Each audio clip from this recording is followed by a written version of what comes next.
BRS అక్రమాలపై Congress మరింత దూకుడు పెంచింది. ఇరిగేషన్ శాఖపై విజిలెన్స్ కమిటీ విచారణ వరకు వెళ్లింది. తాజాగా సీఎం రిలీఫ్ ఫండ్ లోనూ భారీగా అవినీతి జరిగినట్లు గుర్తించింది. 2018 ఎన్నికల్లో అర్హత లేకున్నా ఒక్కో నియోజకవర్గానికి 10 నుంచి 20 లక్షల వరకు పంపిణీ జరిగినట్లు తేలింది. 150 కోట్ల వరకు ఎలాంటి ఆదేశాలు లేకుండా ఎమ్మెల్యేల ద్వారా ఇచ్చినట్లు ప్రాథమిక నిర్ధారణ అయింది. ఈ అంశంపై లోతుగా విచారణ జరపాలని సీఎం రేవంత్ రెడ్డి భావిస్తున్నారు. ఎన్నికల కోడ్ నుంచి ఇప్పటి వరకు మరో 120 కోట్ల వరకు పెండింగ్లు ఉన్నట్లు ప్రభుత్వం అంచనా వేస్తోంది.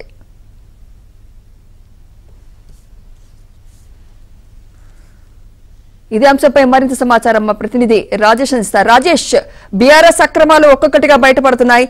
మీ దగ్గర పూర్తి అప్డేట్స్ తెలియచేయండి రాజేష్. Good evening Sumitra. మొత్తానికి తెలంగాణలో 10 ఏళ్ల పాటు బీఆర్ఎస్ ప్రభుత్వం పరిపాలించిన సందర్భంలో జరిగినటువంటి అవినీతి అక్రమాలపై కాంగ్రెస్ ప్రభుత్వం చాలా సీరియస్ గా దృష్టి సారించింది.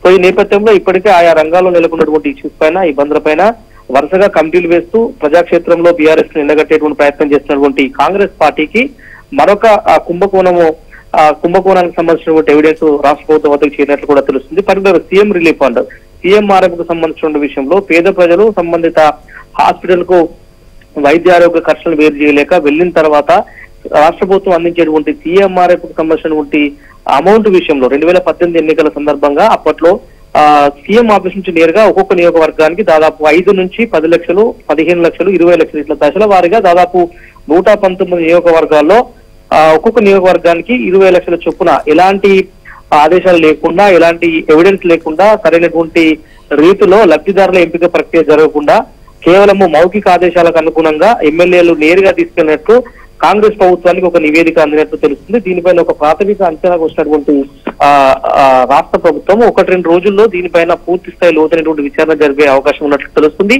సీఎం రేవంత్ రెడ్డి అంశాన్ని చాలా సీరియస్ గా తీసుకున్నట్టు తెలుస్తుంది. దాదాపు 150 కోట్ల మేరకు సీఎంఆర్ఎఫ్ లో అవినీతి అక్రమాలు జరిగినట్లు కూడా రాష్ట్ర ప్రభుత్వం భావిస్తుంది. దానికి తోడు కాంగ్రెస్ ప్రభుత్వం అధికారంలో రావడం కంటే ముందు, అంటే ఎన్నికల కోడ్ మొదలైనప్పటి నుంచి నేటి వరకు మరో 120 కోట్లు పెండింగ్ లో ఉన్నట్లు కూడా రాష్ట్ర ప్రభుత్వం భావిస్తూ ఉంది. అంటే కేవలము ఎన్నికల్లో లబ్ధి పొందడం కోసం మాత్రమే 2018 ఎన్నికల సందర్భంగా బీఆర్ఎస్ నేతలు అప్పట్లో రెండోసారి అధికారంలోకి రావడం కోసం చేసినటువంటి యొక్క అవినీతి అక్రమాల చిట్టాకు సంబంధించి రాష్ట్ర ప్రభుత్వం చాలా లోతైనటువంటి దర్యాప్తు చేయాలని చెప్పేసి భావిస్తా ఉంది. క్షేత్రస్థాయిలో దీనికి సంబంధించినటువంటి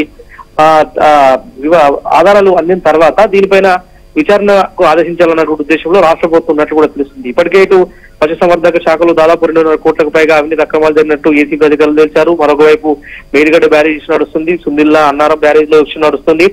దాదాపు 1,00,000 కోట్ల వ్యయంతో నిలిచినటువంటి కాళేశ్వరం ప్రాజెక్టు పైన కూడా రకరకాల ఊహాగానాలు వినిపిస్తున్నాయి. అదే అంశాన్ని అసెంబ్లీ శాసనసభ వేదికగా కాంగ్రెస్ ప్రభుత్వము బహిర్గతం చేసే ప్రయత్నం చేసింది. దానికి కౌంటర్ అటాక్ చేయడంలో బీఆర్ఎస్ పార్టీ నేతలు వెనుకబడిపోయారు. ఇక తాజాగా సీఎంఆర్ఎఫ్ లో జరిగినటువంటి 150 కోట్ల అవినీతి అక్రమాలకు సంబంధించి 1-2 రోజుల్లో రాష్ట్ర ప్రభుత్వం కీలకమైనటువంటి నిర్ణయం తీసుకునే అవకాశం ఉన్నట్లు కనిపిస్తోంది.